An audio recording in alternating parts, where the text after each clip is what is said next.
अस्सलाम वालेकुम नाज़रीन, प्रोग्राम दूसरा रुख में खुशामदीद। मैं हूं आपका मेज़बान नादिर गुरामानी। नाज़रीन, मुल्क के अंदर जो सिक्योरिटी के हवाले से सूरत हाल है वो एक बड़ा चैलेंज है। अफ़गानिस्तान के हवाले से पाकिस्तान जो अपना वाज़ेह मौक़िफ़ है वो पहले भी सामने रखता रहा है और अभी जो दावे किए गए थे उनको भी पाकिस्तान ने मुस्तरद किया है। और दूसरा, ईरान के जो नेशनल सिक्योरिटी काउंसिल के सेक्रेटरी हैं वो भी पाकिस्तान में मौजूद हैं और उन्होंने अहम मुलाकातें भी की हैं।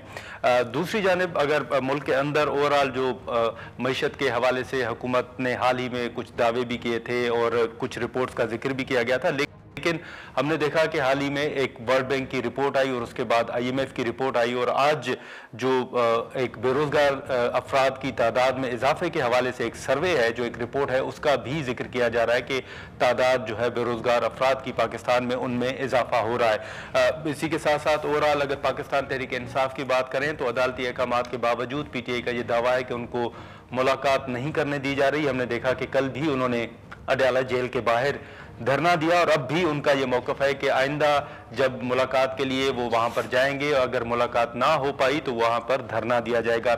मुख्तलिफ इशूज़ हैं, उन पर हम गुफ्तगू करते हैं। खुर्रम दस्तगीर साहब, बहुत शुक्रिया निकालने का। सर, सबसे पहले तो एक सवाल जो मुल्क के अंदर अमन अमान की सूरत हाल है, जो दहशतगर्दी के अफसोसनाक वाक़यात हैं, उस हवाले से अगर बात करें तो जो ईरान के नेशनल सिक्योरिटी काउंसिल के सेक्रेटरी हैं वो भी यहाँ पर मौजूद हैं, फिर अफगानिस्तान के इल्ज़ामात भी आपने देखे होंगे।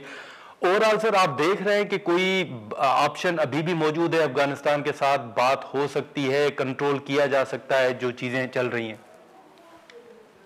जी, इस वक्त तो ऐसी कोई सूरत हाल नजर नहीं आ रही जिसमें कोई, जिसे कह सकते हैं, बामकसद बातचीत हो सके।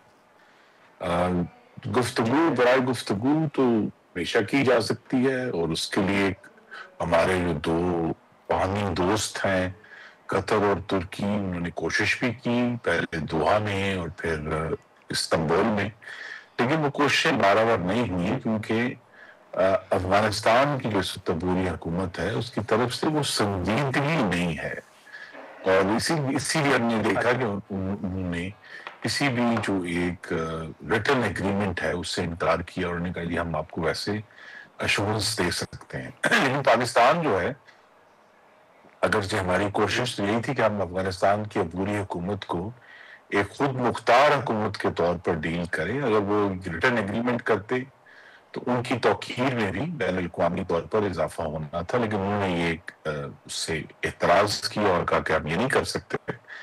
और उसके बाद असल इशू तो ये है कि क्या एग्रीमेंट हो या ना हो, अफगानिस्तान की तरफ से जो अंडरस्टैंडिंग थी कि उनकी जमीन पाकिस्तान पर हमले के लिए इस्तेमाल नहीं होगी, वो बार बार ब्रेक हो रही है। तो लिहाजा एक हमें बड़ी संजीदगी से इस पर गौर करना है कि हमने अपने जो मगरबी बॉर्डर है, तकरीबन 2600 किलोमीटर है, उसको हमें अब जैसे कि हम कहते हैं कि तवील मुद्दती मंसूबे के जरिए, एक लॉन्ग टर्म थिंकिंग के जरिए उसको सिक्योर भी करना है। उसके अक्रॉस जो गुजर हो रही है गाड़ियों की, आजकल बंद है तजारत, लेकिन जो लोग गुजरते हैं जिनसे बहुत सारे बाकी डिजर्विंग हैं, बहुत सारे आपको मालूम है कि अफगान शहरी पाकिस्तान में सेहत की सहूलियात से फायदा उठाने के लिए आते हैं अपने खानदानों के लिए। लेकिन अब ये बात वाज़ेह है कि इसको जो है वो एक गैर रस्मी तरीके से मामला हल नहीं होगा। इसको हमें इंटरनेशनल एग्रीमेंट्स के जरिए और खुद मुख्तारी के जरिए, और अगर उनकी तवक्को ये है कि उनको जो अफगानिस्तान की हुकूमत है कि वो एक खुद मुख्तार मुल्क की सरबराही कर रहे हैं, तो फिर उन्हें पाकिस्तान को भी वही तौकीर देनी होगी जिसकी वो अपने लिए ख्वाहिशमंद है। बिल्कुल। अच्छा, खुर्रम दस्तगीर साहब, ये जैसे हमने शुरू में मैंने जिक्र किया मुख्तलिफ रिपोर्ट्स का, सर हुकूमत के अगर हम बयानात देखें मुख्तलिफ वज़रा के तो वो मईशत समेत मुख्तलिफ चीज़ों का जिक्र करते हैं, लेकिन ये वर्ल्ड बैंक की रिपोर्ट, IMF की रिपोर्ट और जो कौमी लेबर फोर्स सर्वे है उसको अगर आप देख लें तो सर ये तो मुल्क के अंदर जो बेरोज़गार अफराद की तादाद है उसमें तो इजाफा हो रहा है, तो आप समझते हैं कि सब कुछ ठीक नहीं है? पहली बात यह कि देखिए, अगर आप नंबर्स पढ़ेंगे उस रिपोर्ट के तो वो इजाफा तो बड़ा मामूली सा है, उसमें वो कोई इतना बड़ा हमें परेशान कुन नहीं है। तो असल बात परेशान कुन है जिसकी तरफ ये तमाम रिपोर्टें इशारा कर रही हैं कि शहबाज शरीफ साहब और उनकी जो मालियाती टीम थी, उन्होंने बड़ी मेहनत से मुल्क को एक मुआशी इस्तेहकाम दिया है। पाकिस्तान ठीक का है। जो एक्सटर्नल अकाउंट है वो भी स्टेबल है, रिजर्व भी स्टेबल है, डॉलर की कीमत में कोई इजाफा नहीं हुआ पिछले अब 2.25 साल हो गए। लेकिन चैलेंज क्या है, और ये तमाम रिपोर्टें एक ही चैलेंज की तरफ इशारा कर रही हैं कि शहबाज शरीफ साहब की जो हुकूमत है उसको अब एक फैसला कुन तौर पर मेजर मुआशी इस्लाहात की तरफ जाना होगा, जो कि गैर मकबूल भी होंगी, जिसके ऊपर बहुत ज्यादा क्रिटिसिज्म भी आएगा। लेकिन अगर अब हम एक जगह पर आकर रुक गए हैं, जो इकोनॉमी है, तो लिहाजा उसको एक पुश करने के लिए चाहे हमें इन्वेस्टमेंट, इससे पहले कि हम बैरूनी इन्वेस्टमेंट की बात करें, हमें अंदरूनी इन्वेस्टमेंट लानी है कि पाकिस्तानी जो इस मुल्क में रहते हैं वो ये फैसला करें कि उन्होंने एक और फैक्ट्री लगानी है, एक और दुकान खोलनी है, एक और नया कारोबार शुरू करना है। तो जब तक वो नई इन्वेस्टमेंट के लिए जो चीजें चाहिए, उसके अंदर टैक्स रिफॉर्म बहुत बड़ी चीज है, जिसमें हमें टैक्सों की जो इस वक्त मद है उसमें बहुत बड़ी कमी लानी होगी। एनर्जी सेक्टर की जो रिफॉर्म है वो बहुत बड़ी चीज है, और बिलाशुबा जो हुकूमती मलकियत में सरकारी इदारे हैं जो हर साल कोई सैकड़ों अरब रुपए खा जाते हैं। तो लिहाजा इन तीनों चीजों को बैक वक्त डील, टैक्स, एनर्जी और स्टेट ओन्ड एंटरप्राइजेस, इनमें अब एक बहुत ही एक रेडिकल रिफॉर्म करना होगा। तो फिर ये सारे जो इशारे हैं उनमें आगे बेहतरी आएगी। तो ये एक स्टेबिलिटी ने बुनियाद फराहम कर दी है, लेकिन अगर इसके ऊपर उठना है तो फिर रिफॉर्म चाहिए।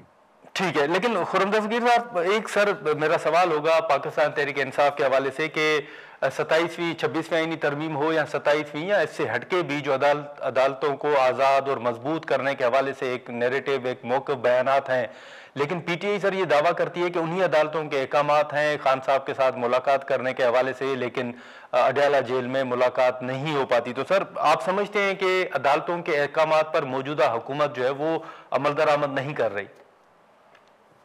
नहीं, पहले तो हमारे जो तमाम लोग जो इस पर क्रिटिसाइज करते हैं, उनके सामने एक अब तो गालिबन हजारों की तादाद है जो मिल चुकी है पानी चेयरमैन से अडयाला जेल में। तो ये कह देना कि जी जो है वो कोई मिला नहीं है, उसमें जरूर कुछ कमी आई है, लेकिन अगर हुकूमत पंजाब ने तमाम मामलात को सामने रखकर ये इजाजत देनी है, हमेशा पहले भी हमने अदालतों का एहतराम किया है, और मेरी ये तवक्को है कि कल फिर मुलाकात जुमेरात दिन है, तो कुछ लोगों को जरूर इजाजत मिलेगी मुलाकात करने की।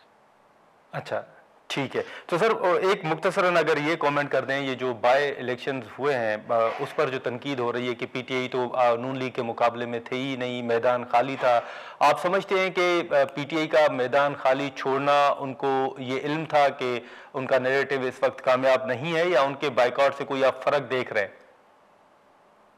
जी देखिए, उनका जो बॉयकॉट है वो बैक वक्त बॉयकॉट भी क्लेम नहीं कर सकते और फिर धांधली क्लेम नहीं कर सकते। या तो अगर वो मैदान में थे फिर कहेंगे अच्छा जी धांधली हुई है, जब वो मैदान में थे नहीं तो उनके पास कोई खड़े होने की जगह नहीं कि वो क्लेम करेंगे कि ये कोई इलेक्शन जो है उसमें कोई कमी थी। लिहाजा जो इलेक्शन जीते गए हैं वो स्क्वायर, फेयर एंड स्क्वायर जीते गए हैं। अब ये उनका फैसला है, सियासी फैसला, कि उन्होंने मैदान खाली क्यों छोड़ा। अगर हारीपुर की मिसाल ले लें कि ठीक है उनको वहां शिकस्त हुई, लेकिन पीटीआई को 1,20,000 वोट भी तो पड़ा ना। ये तो आप नहीं कह सकते कि उनको वोट नहीं पड़ा। तो लिहाजा ये कह देना कि आप सिर्फ इस बुनियाद पे सर, लेकिन उमर अली साहब तो कह रहे हैं वहां धांधली हुई है। देखिए ना, फिर बॉयकॉट था कि नहीं था, मुझे आप बता दें। अगर बॉयकॉट था तो फिर वो वहां थे नहीं, फिर वो अगर कोई आजाद उम्मीदवार जो है, तो अगर बॉयकॉट नहीं था तो फिर वो क्लेम करेंगे। तो एक ये भी है कि 21वीं सदी की जो मीडिया है उसमें तो अब कोई किसी इलेक्शन पर कभी भी कोई कंसेंसस नहीं होगा। इसी तरीके से हमें आगे चलना है। मेरे सामने जो बात है कि हमने जो भी एविडेंस मुख्तलिफ लोगों ने कलेक्ट की है, अभी तक इस बाई इलेक्शन में किसी भी इंतखाब में, चाहे वो लाहौर में था, वो डेरा गाजी खान में था या हरिपुर में था, एक सबूत पीटीआई पेश नहीं कर पाई एक्चुअल धांधली के सवाए बयानात देने। चलें ठीक है। खुर्रम दस्तगीर साहब, बहुत शुक्रिया आपका वक्त निकालने का। सर नाज़रीन, खुर्रम दस्तगीर साहब की गुफ्तगू आपने सुनी। हम यहाँ पर एक मुख्तसर सा ब्रेक लेते हैं।